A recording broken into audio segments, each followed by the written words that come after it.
My name is Linda Johnson. I woke up to the familiar sound of my alarm clock. The gentle chimes echoed through the cozy bedroom of our home in the suburbs of Springfield, Ohio. The soft morning light filtering through the floral curtains cast a warm glow on the faded wallpaper that had witnessed countless family memories over the years. I'm 55 years old, working part-time as a teacher while managing household chores. As I get out of bed and slip on my well-worn slippers, I think about the busy day ahead while going through my morning routine. On my way to the kitchen, I pause in front of my 14-year-old son Michael's room. I gently open the door to check on him, still sleeping. I'm secretly proud of the wonderful relationship we've built. He's hardly gone through the typical teenage rebellion and never causes trouble at school. While preparing breakfast, I think about my husband, Robert. He's 58 and currently away on a long business trip. Apparently, he's been assigned a big project, which has kept him away from home more often. We have fewer chances to talk on the phone, and I sometimes feel a bit lonely. But I remind myself that it's all for work. As the pleasant aroma of toasting bread fills the kitchen, I glance at the calendar. Noticing that Robert's expected return date is still far off, I let out a small sigh. I'm a little concerned that we're spending less time together as a family of 3. Michael appears in the kitchen with a sleepy face.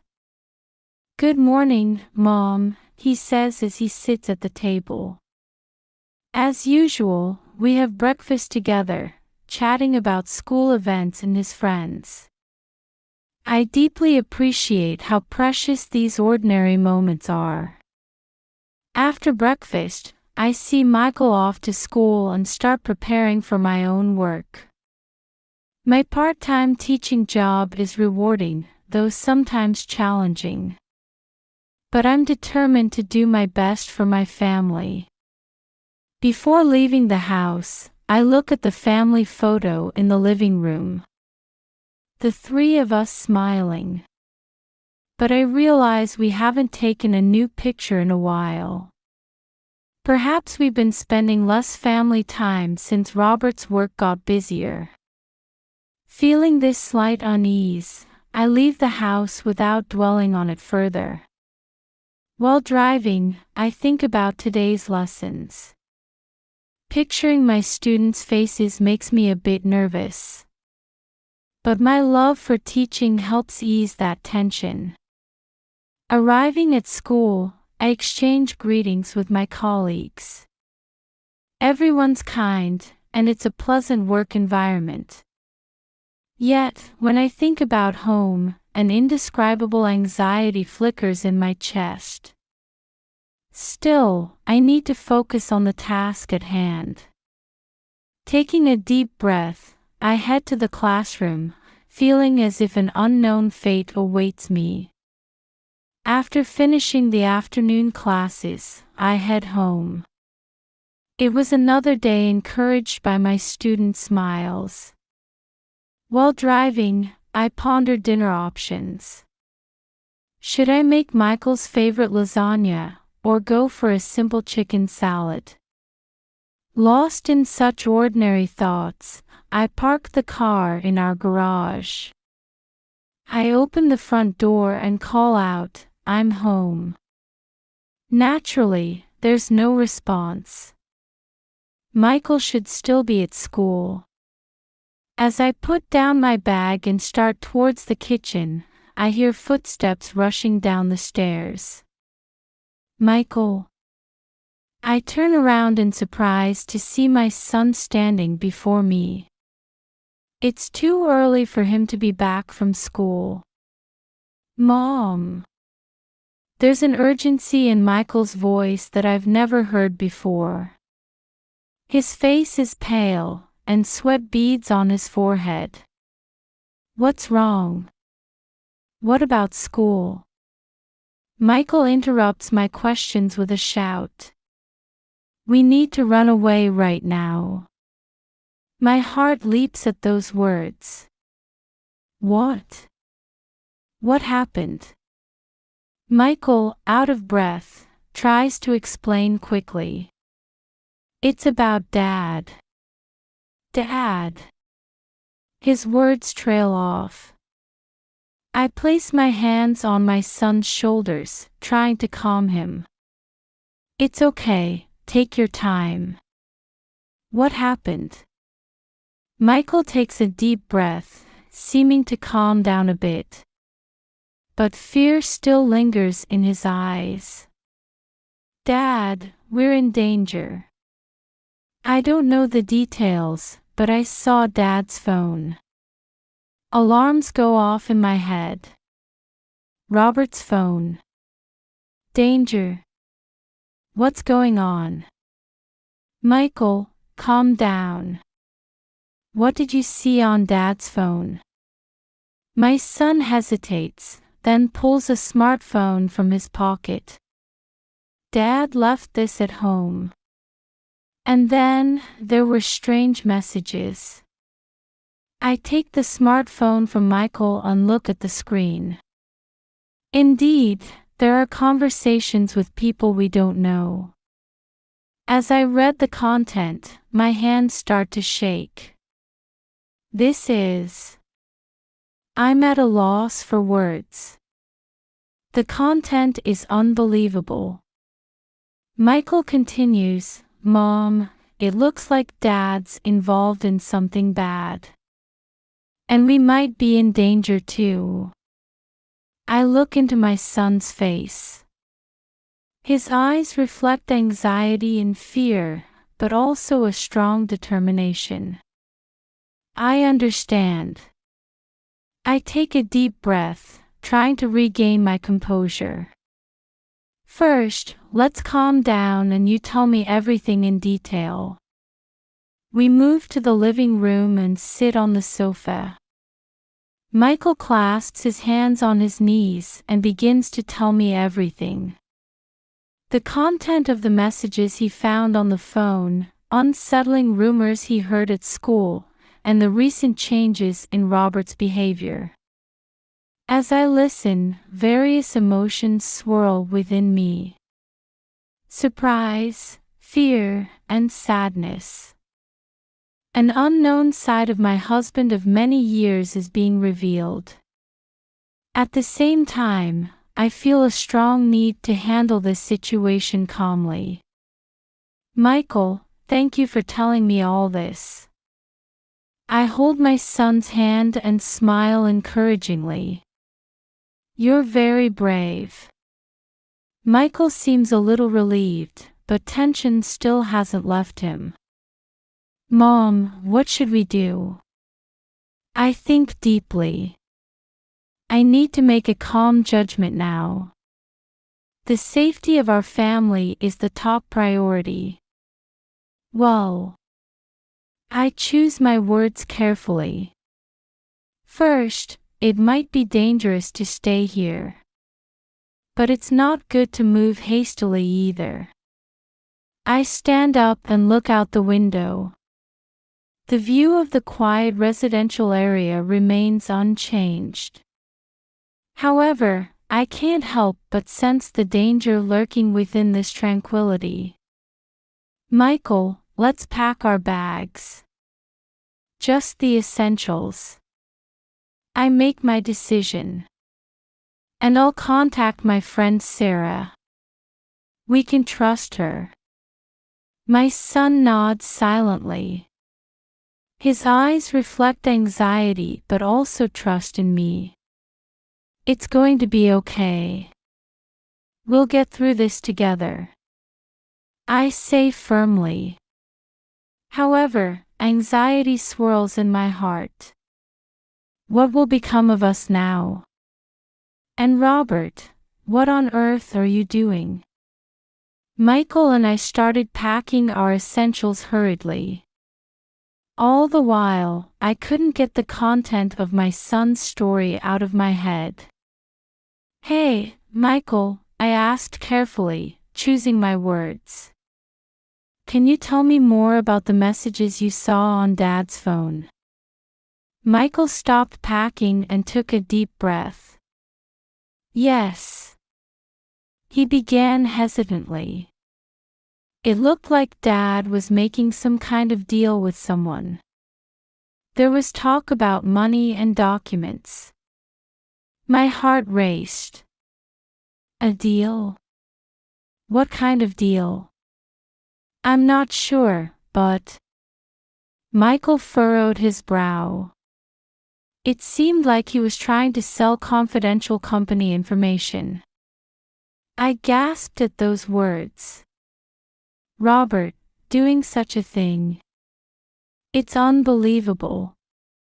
But thinking back on his recent behavior, something had definitely been off.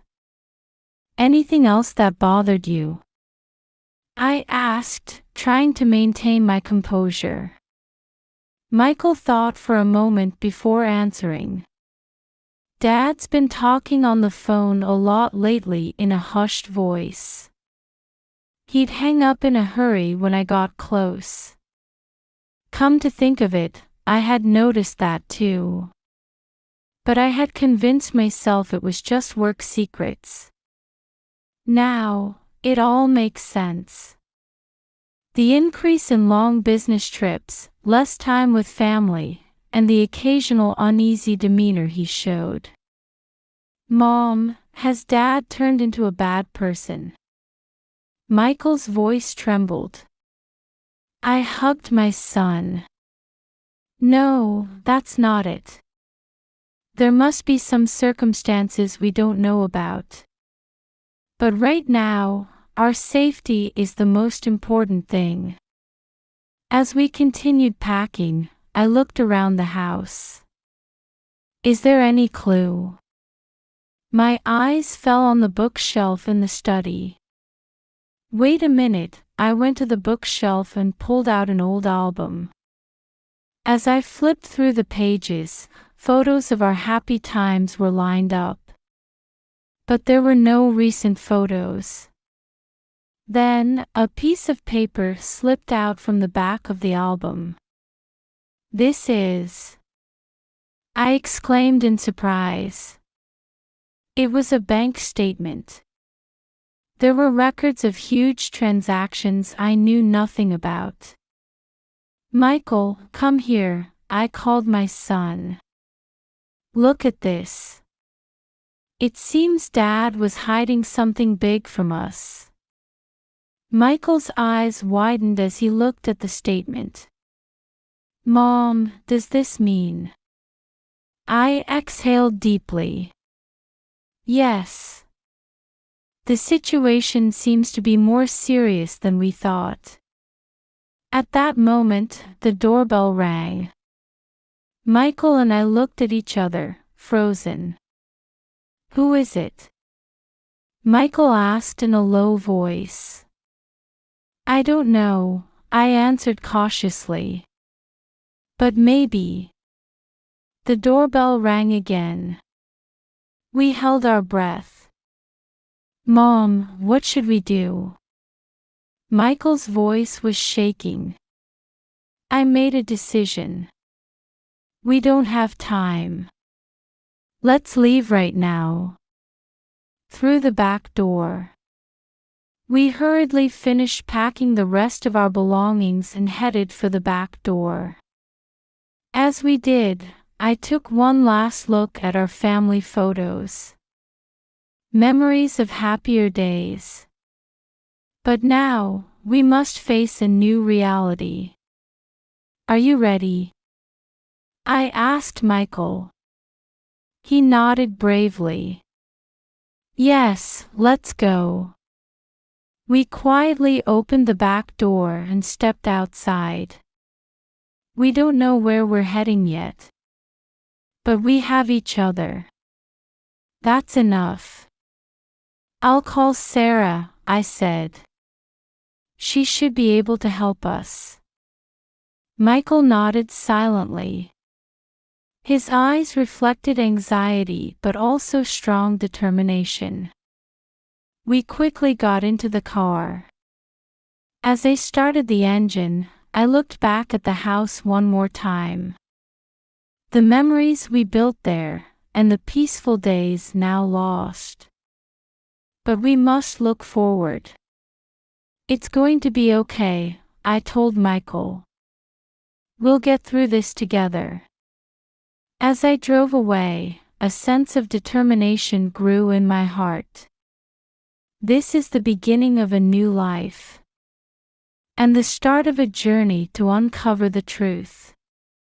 After hanging up the phone with Sarah, I took a deep breath, trying to calm my heart.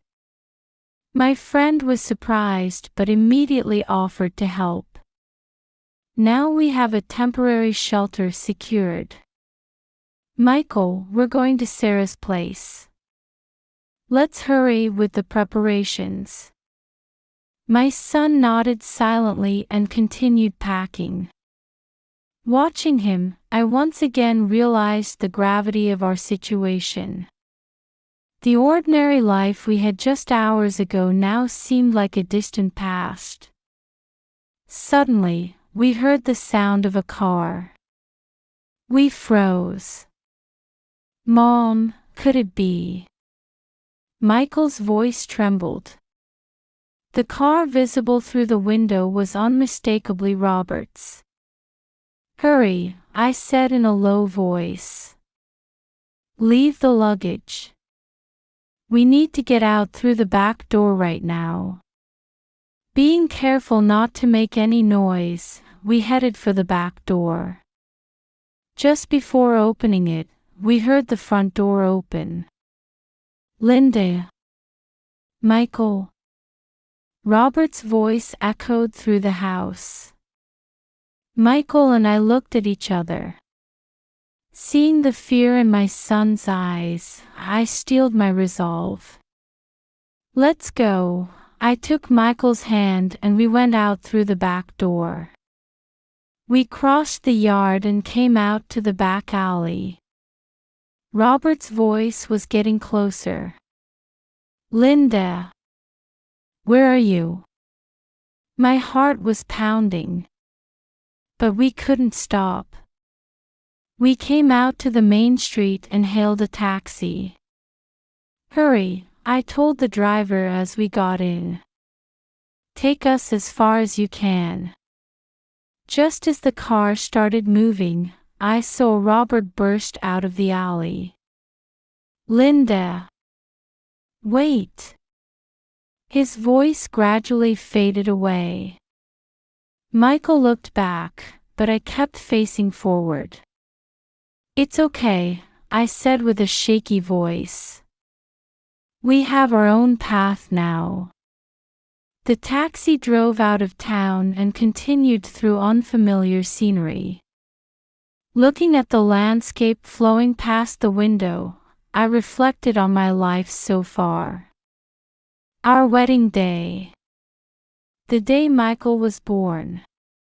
The happy times we spent as a family. And the shocking truth revealed today.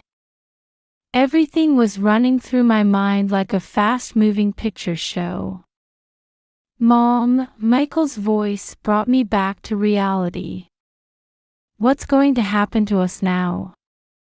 I squeezed my son's hand. I don't know.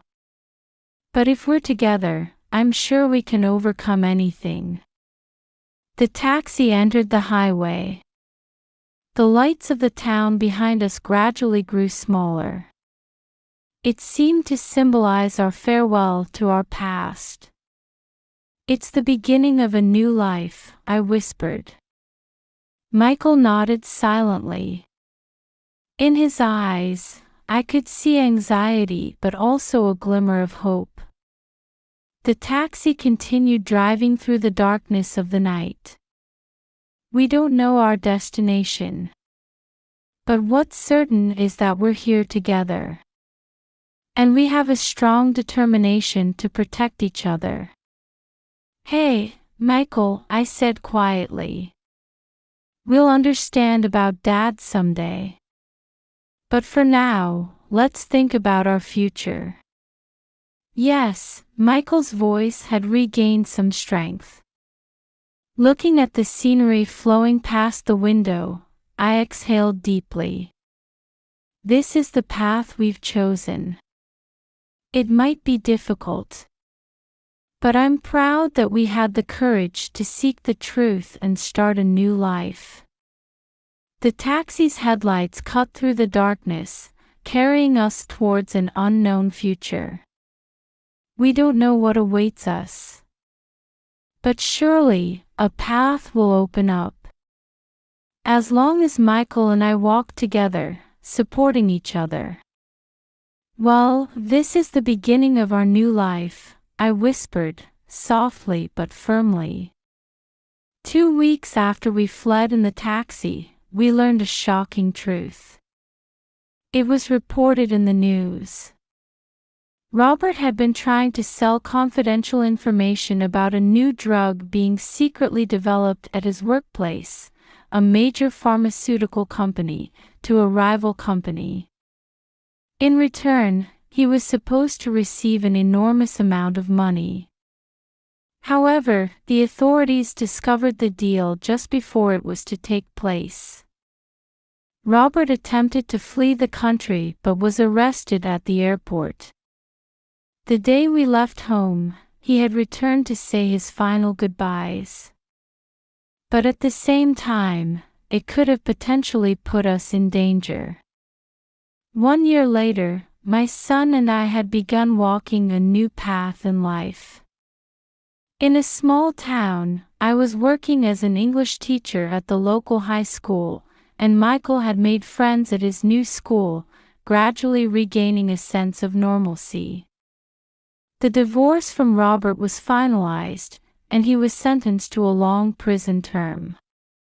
Occasionally, Michael would remember his father and look sad. But we've grown stronger. One evening, while watching the sunset, Michael said, "Mom, we did the right thing, didn't we?" I smiled and answered, "Yes, we did." Sometimes the right choices are the most difficult ones, but we still have to make them. We leaned against each other, gazing at the fiery sunset. Certainly, some anxieties remain. But I feel hope in this new start. We can't change the past. But the future is in